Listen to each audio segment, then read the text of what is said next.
나가 이게 가볍게 생각했는데 심각한 것 같아요. 집은 계속 보는데 집이 안 나가는 이유가 이런 거야. 가격을 깎게 되는 거죠. 깎아서라도 팔아야죠. 심각하다 정말로. 정치적인 이벤트 때문에 움직일 수 있어. 분명히 움직일 수 있는데 그런 건 오래 못 간다는 겁니다. 오래 못 가. 반드시 뒤탈이 있다는 겁니다. 조심해야 된다.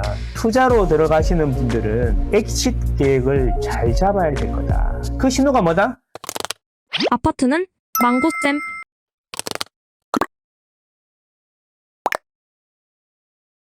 집만 보러 가도 돈을 내셔야 됩니다, 여러분. 이제 다 이게 임장 크루 때문인 것 같은데. 자, 뉴스가 나왔습니다. 보세요. 집만 보러 갔는데 비용 청구하겠다. 공인중개사가 임장비 추진을 하고 있다. 공인중개사 협회에서 그런 이야기입니다. 이거 왜 하는 거예요, 여러분? 이게 임장 크루 때문이잖아. 임장 크루. 임장 크루가 뭐냐면 사지도 않을 거면서 집 보여달라 그래갖고 집만 보고 내부 사진만 찍고 와가지고 보고서 쓰기 위해서 하는 거지. 실사용자가 아니면서. 나가 이게 가볍게 생각했는데 이게 심각한 것 같아요. 진짜로. 자, 생각해 보세요. 집을 보러 가면 공인중개사님이 집주인하고 또는 거기 사시는 분들한테 연락을 해가지고 있잖아요. 약속을 잡아요. 그러면 사실 살고 계신 분들은 얼마나 부담이 됩니까? 청소도 해야 되고 스케줄 맞추다 보면은 내가 어디 나가려고 그래도 못 나가고 기다려야 되고 그렇지 않습니까? 그래서 이제 집을 보여줬는데 이분은 집 살 생각은 없고 보고서용으로만 공부용으로만 와갖고 배우고 가서 보고서 하나 올려주면 카페에 도움이 많이 되잖아요. 그분 공부에도 도움이 될 수도 있겠지만 그냥 이게 뭐야. 공인중개사님은 공인중개사님대로 시간 뺏기고 거기에 거주하시는 분들은 청소도 해야 돼. 약속도 잡아서 약속 지키기 위해서 자기 스케줄도 못해. 그럼에도 불구하고 그냥 다 보고 그래서 집이 나가는 줄 알았는데 집은 계속 보는데 집이 안 나가는 이유가 이런 거야. 근데 이제 인정보고서에서 집 보고 온 걸 올려야 되기 때문에 그런 거 아니겠습니까? 그래서 이제 공인중개사협회에서도 뿔이 난 거죠. 공인중개사님 시간도 시간이지만 이게 무슨 문제가 생겼냐면 여러분 계속 집은 보러 오는데 집이 안 나가면 급한 주인들은 마음이 타들어갔는데 만약에 거기를 새를 놨다 그러면 거기 집 보여주는 사람들은 짜증이 나기 시작하잖아요. 몇 분을 보여주는 거예요, 여러분. 그래서 집을 점점 안 보여주게 되는 거야. 그럼 집을 안 보여주게 되면 무슨 문제가 생기냐면 집 좀 보러 가려고 그러는데요. 그러면 거기 사시는 분이 이럴 거 아니에요. 아니 몇 번을 보여드렸는데 또 보여주라는 겁니까? 이렇게 될 거 아니에요. 이게 저는 이제 못 보여주겠습니다. 또는 제가 나가야 되거든요. 막 이렇게 처음에는 이제 우호적으로 하지만 우호적이지 않게 바뀌니까 주인 입장에서는 빨리 팔아야 되는데 집을 보기가 되게 어려워지니까 어떻게 돼요?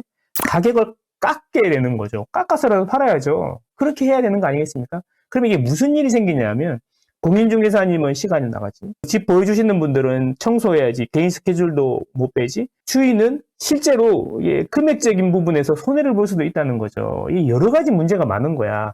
오죽하면 이 공인중개사협회에서 그래서 임장비 내라 그래? 욕만 할 게 아니라 이게 왜 그런지에 대해서 좀 우리가 사회적으로 이렇게 생각해 볼 필요가 있는 거야. 근데 사실 이게 진짜 임장그룹 때문이고 임장 보고서를 쓰기 위해서 그러는 것이 진짜 많다고 하면 그로 인해서 이제 비용이 발생하는 거죠. 실제로 이제 공인중개사들이 임장비를 추진하면 브리핑만 듣고 집 보러 가려고 하면 돈을 내야 되니까 실수요자들이 이제 추가적으로 돈이 들어가는 거죠. 전체적으로 사회적인 비용이 늘어나게 되는 거죠. 이게 남의 시간을 소중하게 생각하고 남의 자산을 소중하게 생각해야 되는 거 아닌가. 저는 요거 보면서 공인중개사들한테만 나쁘다고 몰아붙일 게 아니다. 저는 이런 생각을 해봤습니다. 이게 안 그랬으면 좋겠다 진짜. 왜 그러냐. 심각하다 정말로. 아파트는 망고쌤.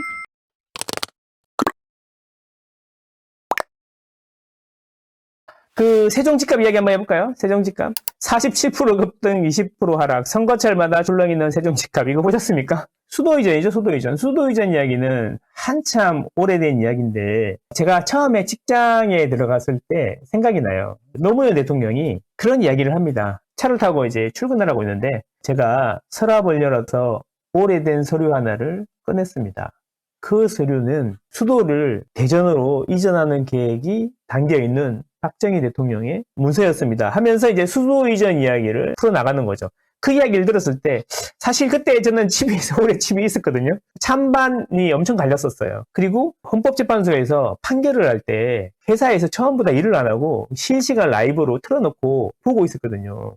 그 판결문이 그렇잖아. 간다는 건지 안 간다는 건지 왔다 갔다 하다 최종적으로 그래서 관습법적으로 서울은 수도이기 때문에 이전하는 게 안 된다. 헌법 개정사항이다. 막 약간 이런 느낌이었던 것 같은데 판결이 하면 안 된다라고 딱 하니까 그때 그 사무실에 있는 반은 박수를 치고 반은 우 이러고 있는 거지. 그 가면은 서울 집값 떨어질 거다. 그래서 각 서울에 집 갖고 있는 사람들은 반대하고 안 가지고 있는 사람은 떨어지면 사야지. 약간 이런 느낌이었던 것 같아요. 그랬던 기억이 나는데 그게 다시 이제 불붙고 있는 거죠.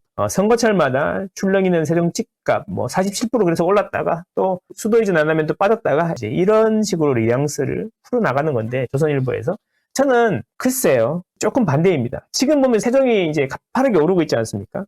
제 이야기는 뭐냐면 이거는 크게 보면은 정치적인 이벤트 때문에 움직일 수 있어. 분명히 움직일 수 있는데 그런 건 오래 못 간다는 겁니다. 오래 못 가. 종이에 붙은 불하고 장작에 붙은 불하고는 다른 거거든요.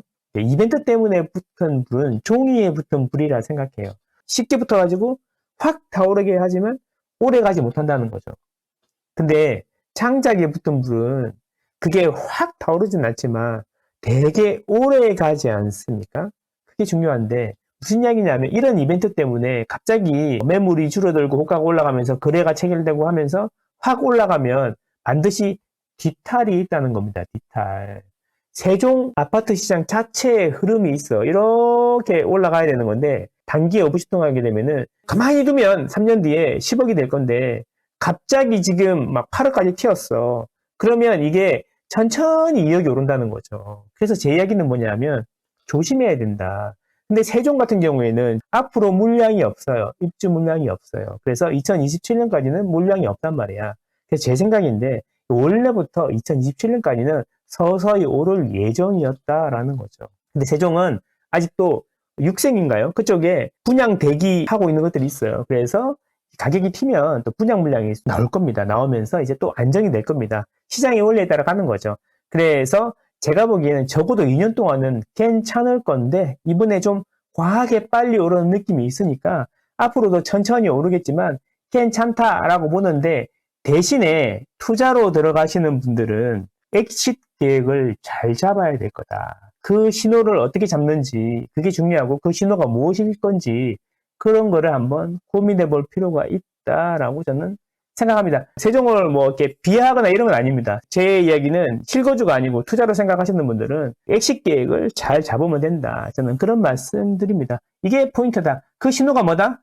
제가 방금 힌트 드렸죠. 아파트는 망고쌤.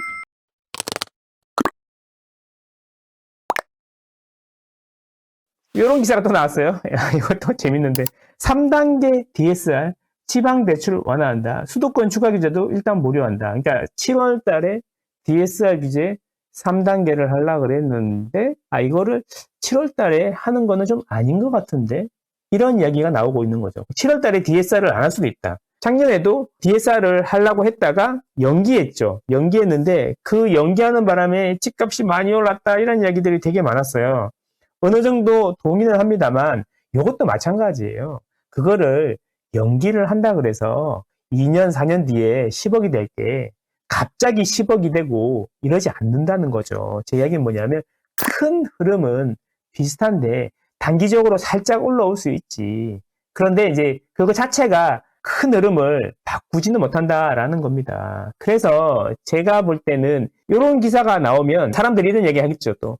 야, 요거 때문에 또 집값 올리려고 좀 펌핑하는구나. 이런 이야기 하겠죠. 근데 제 생각은 DSR 규제를 좀 미루면 사람들이 이제 미리 좀 땡겨서 사는 경향이 있겠죠. 그래서 원래 갈 길보다 조금 더 오를 수는 있겠지만 결국에는 2년, 4년 지나고 나면 똑같은 도착점에 도달해 있을 거다. 이것 때문에 도착점이 달라지진 않는다. 2년, 4년 뒤에 10억 될 게 2달 연기했다 그래서 11억이 되거나 12억이 되는 게 아니라 이렇게 갈게, 이렇게 올라갔다가 이렇게 가게 될 거다. 이런 이야기인 거예요. 무슨 말인지 아시겠죠?